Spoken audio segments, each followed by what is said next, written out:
KPCC സെക്രട്ടറിക്കും KSU നേതാക്കൾക്കും മുകളിലാണോ വിദ്വേഷ പ്രചാരകരുടെ സ്ഥാനമെന്ന് മുഖ്യമന്ത്രി വ്യക്തമാക്കണമെന്ന് ബേപ്പൂർ എംഎൽഎയും മുൻ മന്ത്രിയുമായ PM മുഹമ്മദ് റിയാസ്. വിദ്വേഷ പ്രചാരകർ എന്ന ബ്രാൻഡ് ചെയ്യപ്പെട്ടവരെ വെള്ളപൂശുകയാണ് മുഖ്യമന്ത്രി. സംഘപരിവാരുകാരനെ ലീഡറായി നിയമിച്ചതിന് എതിരെയുള്ള ലീഗിന്റെയും സമസ്തയുടെയും എതിർപ്പിനുള്ള മറുപടിയും തന്റെ അക്കൗണ്ടിൽ പറഞ്ഞു. മുഖ്യമന്ത്രിയുടെ പ്രസ്താവന വിഷയത്തിൽ നിന്നും വഴിതെറ്റിക്കാനാണ്. ലോയേഴ്സ് കോൺഗ്രസ് നൽകിയ ലിസ്റ്റിൽ നിന്ന് പ്ലീഡർ നിയമനം നടത്തിയെന്ന് പറയുന്ന മുഖ്യമന്ത്രി സ്വജനപക്ഷപാതം കാണിച്ചെന്നും സത്യപ്രതിജ്ഞാ ലംഘനം നടത്തിയെന്നും റിയാസ് ആരോപിച്ചു. ABVP നേതാവ് പ്ലീഡർ പട്ടികയിൽ ഉൾപ്പെട്ടതെങ്ങനെയെന്ന് KSU നേതാക്കളെ എങ്കിലും ബോധ്യപ്പെടുത്തണം. പിണറായി മസ്കറ്റ് ഹോട്ടലിൽ നടത്തിയ ചർച്ച BJPയും CPIയും തമ്മിലുള്ള സംഘർഷം ഇല്ലാതാക്കാൻ വേണ്ടിയുള്ളതായിരുന്നുവെന്നും PM മുഹമ്മദ് റിയാസ് പറഞ്ഞു.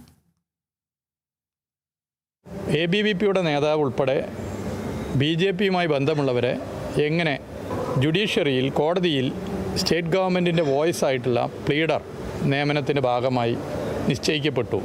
ഇത് മുഖ്യമന്ത്രിക്ക് ഞങ്ങളെ ബോധ്യപ്പെടുത്തുന്നത് പോട്ടെ KSU എന്ന കോൺഗ്രസുമായി ബന്ധപ്പെട്ട വിദ്യാർത്ഥി സംഘടനാ നേതൃത്വത്തെയും വിദ്യാർത്ഥി സംഘടനാ യൂണിറ്റുകളെയും ബോധ്യപ്പെടുത്താൻ പറ്റിയോ? വിഷയത്തിൽ നിന്നും രക്ഷപ്പെടാൻ വേണ്ടി അദ്ദേഹം ലോയേഴ്സ് കോൺഗ്രസ് നിർദ്ദേശിച്ചതിൻ്റെ ഭാഗമായിട്ടാണ് ഇവരെ നിയമിച്ചതെന്ന് പറയാൻ വേണ്ടി അതിൻ്റെ ലെറ്റർ പാഡുമായിട്ടാണ് പത്രസമ്മേളനത്തിൽ വന്നത്. ഇത് സത്യപ്രതിജ്ഞ ലംഘനമല്ലേ? കേരളത്തിൻ്റെ മുഖ്യമന്ത്രി ഇന്നലെയും പ്രതിപക്ഷ നേതാവ് തലയിൽ മുണ്ടിട്ട് മസ്കറ്റ് ഹോട്ടലിൽ ചർച്ച ചെയ്തതുപോലെയല്ല ഞാൻ ചർച്ച ചെയ്തതെന്നാണ് പറഞ്ഞത്.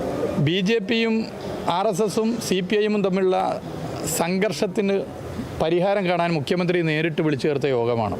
ഇതൊക്കെ അറിഞ്ഞിട്ടും ഇങ്ങനെ ഒരു വിഷയം എടുത്തിടുന്നതിൻ്റെ പിന്നിൽ വിദ്വേഷ പ്രചാരകർക്ക് വെള്ളപൂശാൻ വേണ്ടിയിട്ടുള്ള രാഷ്ട്രീയ ഉത്തരവാദിത്വം VD സതീശൻ എടുത്താണ് പ്രശ്നം.